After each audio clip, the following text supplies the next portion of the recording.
said, I'm going to stop and see what's going on. So he said, boys, what are y'all up to? Joe spoke up and said, we telling lies, preacher. The one tells the biggest lie gets to keep the puppy. He said, I'll have you know it's wrong to tell lies, boys. And when I was a boy, I never did tell a lie. Joe said, give the preacher the puppy. Give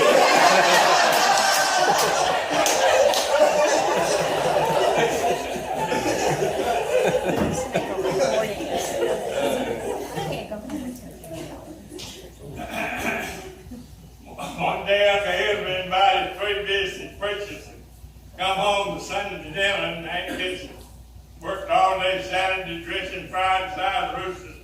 And she had chicken pie and fried chicken both for the ministers that Sunday dinner. And they worked on that chicken something awful. Uncle Ezra carried them out on the front porch and let them sit and talk while the women cleaned up the kitchen. Old Rooster flew up on a fence post at the end of the porch. He crowed real loudly. One of the ministers said, that old rooster sure does sound proud. Uncle Ezra in his driveway said, he ought to be proud he just had 3 sons into the ministry today.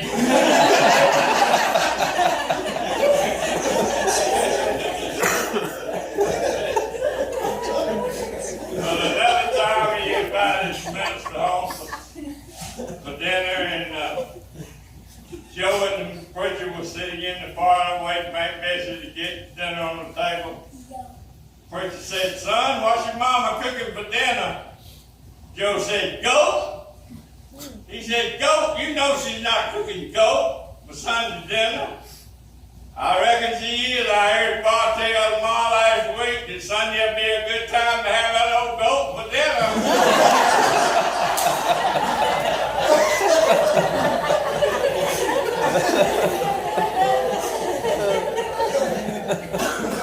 But Joe was bad to tell lies, and he went to school and he intended to teach us some big lie every morning. She said, son, if you come to school telling me one more lie, I'm taking you to the principal. And she talked to the principal. The principal said, yeah, send him on down. I'll tell him such a tale that'll shame him into never telling another lie.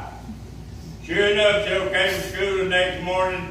Teacher, I got up early this morning. I went to the river. I caught 67 largemouth bass. They weighed 7 pounds apiece. I brought them home, dressed them, put them in the deep freeze, and then I came home to school. Joe, you know that's a lie. No way you could have caught that many fish and got to school on time. I'm taking you to the principal's office. He told the principal the same tale. The principal said, son, I'm going to tell you a tale now and see if you believe it. He said, I came out of my house the other afternoon with my .22 rifle, and I didn't have one cartridge for it. I was going to shoot me a squirrel. I got in the edge of the woods, a flock of Canadian geese flew over in big formation. I just aimed at that old eagle and shot him, and he fell, and the other geese flew into him. They all fell dead at my feet. The bullet didn't stop. It went on across the woods and killed a tom turkey in a pine tree. He fell out on a big buck. Deer's rack and broke his neck. There I was, dragging all my game up in a pile, wondering how I was going to get it all to the house. Big black bear came running out of the woods, just scratching and growling. I just knew he was going to kill me and eat me and all my game, and I didn't know what to do. I didn't even have another bullet from the little .22. But Joe, just before that bear got to me, a little fast dog came running from the other direction, the barking and the scratching. And he jumped up and caught that bear in the throat and choked him to death. Now, Joe, you believe that story? Yes, sir, I do, because that was my dog. He's done killed me.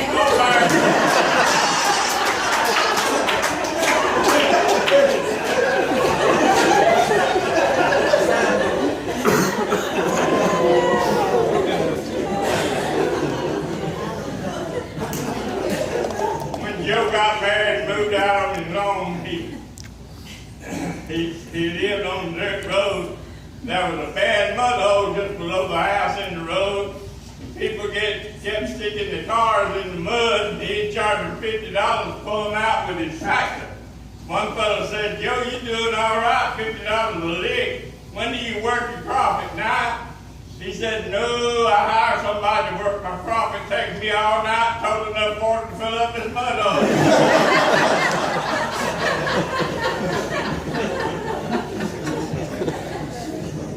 Well, Uncle Andrew liked to raise pigs. He called him the mortgage lifter. He said when he died, he wanted a pig buried on either side of him. They'd gotten him out of the holes many times. He wanted to see if they'd get him out of that hole.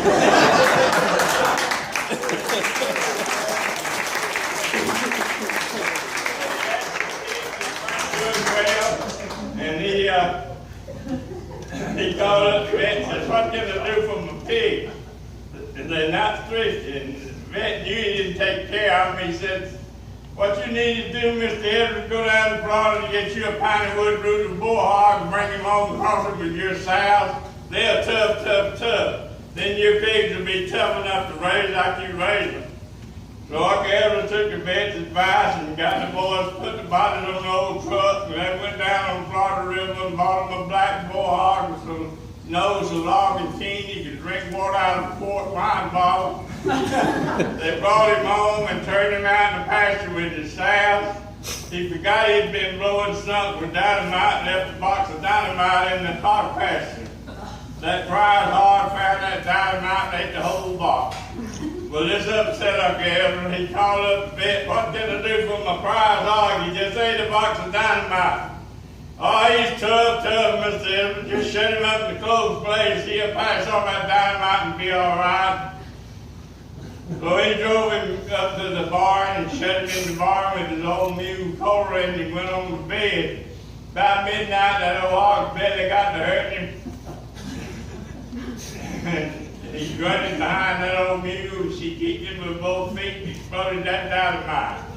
Uncle Edward and Joe came running out of the house. Joe said, Pa, how bad is it? How bad is it?